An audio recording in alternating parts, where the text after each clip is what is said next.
Hello friends out there in YouTube land, Rob Ham here. Today we're going to be talking about the Instax Mini EVO, this beautiful camera right here. And I want to share with you some stories about how I get just absolutely beautiful shots like this one. And I also want to talk about the digital capabilities of what you can do when you use that digital zoom. There's quite a bit that can happen there for you. Before we get into that, I would like to thank you for watching this video. I really appreciate you guys' comments. I really appreciate your interactions. Please don't forget to like and subscribe. Leave that comment down below. And if you would like to support the channel, just watch the video all the way through, or you can use one of those Amazon or affiliate links down below, or send me a cup of coffee through PayPal. That'd be really cool. Anyways, getting into it, this is actually a response to me. My initial video, the good, the bad, and the ugly about this camera, and my I pre-ordered and so you don't have to videos, really talked a lot about the camera's sensor. And I think that it has quite a bit to do with its archival capability. The sensor really isn't up to snuff for archiving digital imagery. But as an Instax printer, man, this thing is great. As an Instax camera, it's absolutely great. I'd like to share with you this. If you're photographing, go ahead and find your film. This is very important. And I think that's something that many of us may forget when we're out there and we begin photography. This is duochrome on Polaroid, shot from an SX70, a 45-year-old camera of me in my car with my Instax Mini EVO. Now this particular image didn't come out exactly perfect right there, although the focus on the eye is sharp, but I took a selfie with that camera, which is basically impossible, okay? But I did it in the car, and I did it on my favorite film, okay? I have found my film. My favorite film of all film that's out there is the duochrome yellow. I love it. It's this black and white yellow. I think it's great, and I like it shot on the SX70. So I found my film, and I found my camera for this film, and that's just the way it is. Polaroid has many different types of film that you'll see out there. I've got some blue duochrome in the background. You can see the Keith Haring edition right there. We can even see Instax black frame, which is what we're showcasing today. And then Polaroid has their black and white with the black frame, which looks like that, which is really cool, right? So if you find your film, that would be my first thing to suggest. Find your film, get excited. Now, with that out of the way, let's actually talk about these pictures. I'd like to share with you this image right here, okay? I was out photographing today, and this local artist decided she wanted to interact a little bit, and I gave her a couple of photos, as well as taking a few pictures myself. It was a lot of fun. But this is a beautiful picture. It was taken with the Instax Mini EVO. In fact, we can even find that photo on the back screen just by turning it on. And I want to share with you something very special about this imagery right here. Right? I shot that photo in this group of photos that you're looking at right now. And you can see that right there with the light leak and everything else. That's this photo printed in rich Instax mode right there. Nice how the picture almost completely matches the size that you see. And I printed it, like I said, in the Instax rich print mode, and I used a blue color tone. We can actually see what we were talking about, the blue color tone and the light leaks printed on Instax rich mode. And it came out with this gorgeous image. But that's not all, my friends. Friends, check out this more portrait.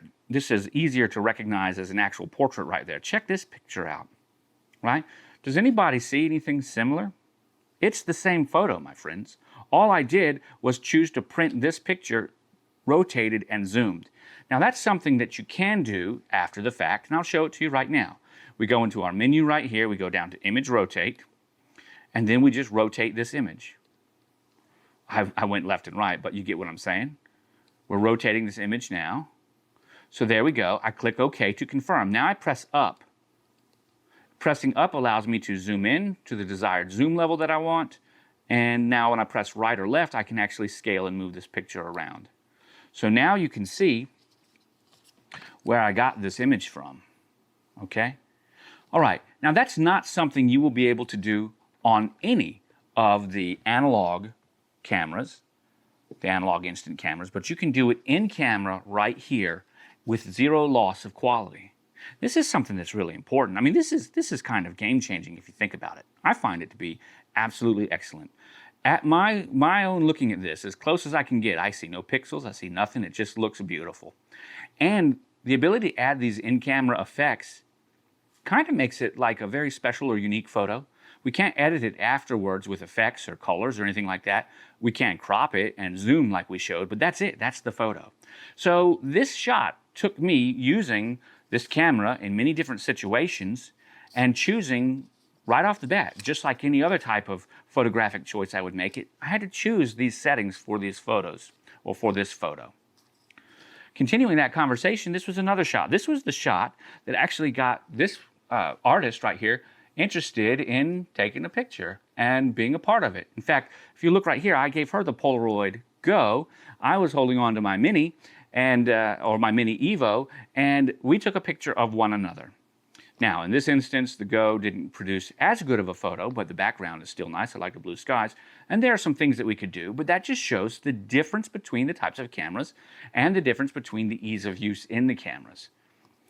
Moving back along to this picture, this shot created an interaction that led to quite a bit of media, right? Now, we are talking about the Instax Mini EVO, but here, check out this beautiful shot. This gorgeous shot was taken on the Mint SF70, which I'm testing right now. This shot is just beautiful.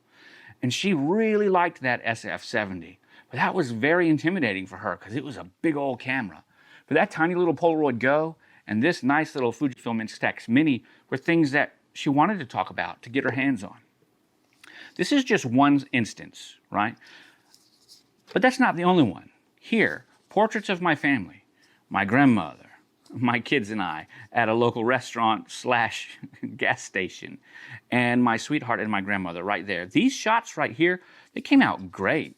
I did learn a couple of things with these images. Like this one was printed in rich mode. Again, I've told you guys since the beginning, but I even broke my own rule. I printed this shot out in rich mode. I probably shouldn't have. Think of rich mode like Velvia. It makes things too rich. But this was also taken in that same blue color tone with the light leak printed out in rich mode. And it looks really nice right there. These shots were all taken on the EVO, and they make it easy to print out and share. Goodness, when I went to visit grandmother on my last trip, I was the hit of the party. Not only was I there, but I was also making memories. And grandmother doesn't usually like her picture taken, but look at that beautiful smile.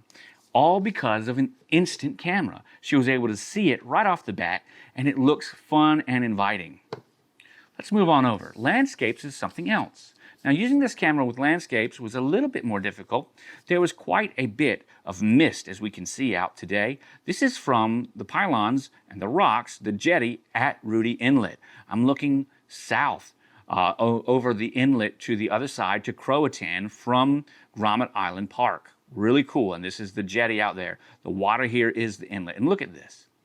Now, there are some things to consider. Although that photo is great, the screen is no good outside in direct light. It's very difficult to see, which meant that in order for me to get that shot, I took several photos and just had to go with the one that looked best because I couldn't actually see the screen. This is where the Mini EVO could do with the viewfinder, or even a viewfinder that you put on the top, a top-mounted viewfinder. Let's look at another shot. Look at this beautiful, beautiful saturation in the sky. I'm still using that blue film effect, and I'm still using the light leak right here. This is printed in the rich Instax mode with Brighten. This was very dark on the digital image on the back of the camera. But look at that shot. A really nice shot. And then here, this is actually my favorite. This is prior to turning on any lens effects, and we can see the mist as it's all in there right there. You can just really see that it was a very misty ocean scape, and here is the jetty just like we explained earlier. Really cool. Now those images, once again, I can show you right here, and I can show you them as I took them because of the fact that this is, well, a digital camera with an instant printer attached to it, okay? And you can see these images, and I had to take several in order to get the shot that I want. Now, these images like this, I cannot change them. They are what they are right here. You can't add any effects after the fact, and you can't reduce the effects after the fact, but you can still zoom like we said, and you can crop like we said. In order to get these shots, not being able to see the screen, it meant that I had to do a technique called focus and recompose, and I had to do it literally blinded. I couldn't see. So I had to look to where the middle of the screen was, half press the shutter so that it would click. I would wait for the click, and then full press after I heard the little autofocus confirmation.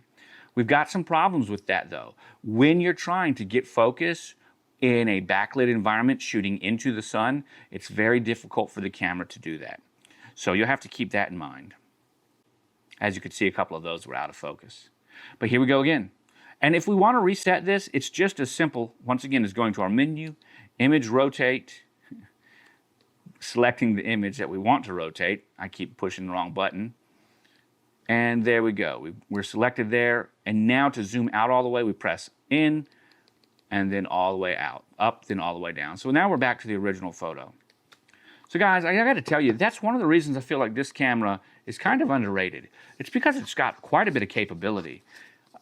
I'm going to tell you, if you're having a problem with this camera out there, I don't know.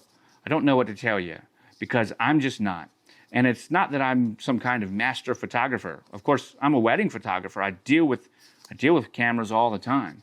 And I understand Instax. I work with Instax all the time on my weddings. So I make sure that I don't face generally into the sun. I face away from the sun to make sure that my skies, generally speaking, are nice and saturated. When you photograph into the sun, you lose the saturation. She's backlit. The sun's off to the side, so we lose the saturation.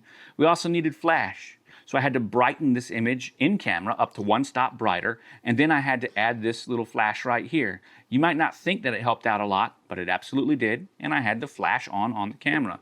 It would have been nice if Fujifilm had given us an actual flash.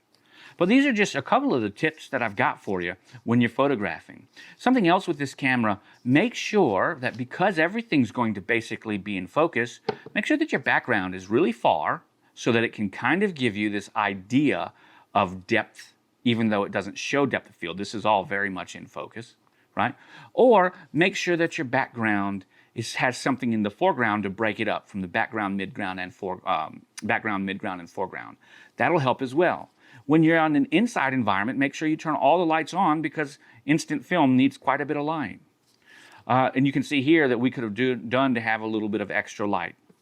And then, if you're not in an area that you can't get far enough away that the background isn't busy, embrace the busy background and make it a part of your shot by not cutting it off, right? If this had been cropped in too much, we would miss a lot of the detail of the environment. And since this is going to all be in focus anyways, in order for it to look like it belongs there, we need to make sure we photograph with it there. Guys, I just have too much fun with this camera. I'm telling you, it is quickly becoming, I gotta say, my favorite camera. And it's because of things like this. It's because of this type of imagery right here. And I love it for that. Guys, I'm Rob. We've had a good time with this camera today. I hope that I've helped you in some kind of way. Please like and subscribe. Don't forget to leave a comment. I'd really love to hear your thoughts. If you're struggling, hit me up. I'll help you as best as I can. But remember, photography is an art as much as it is a science. Photography means writing with light. And if you're having trouble, you just got to write more. And just like when you get writer's block. All right, I want to thank you for watching. Catch you guys on the flip side. Bye for now.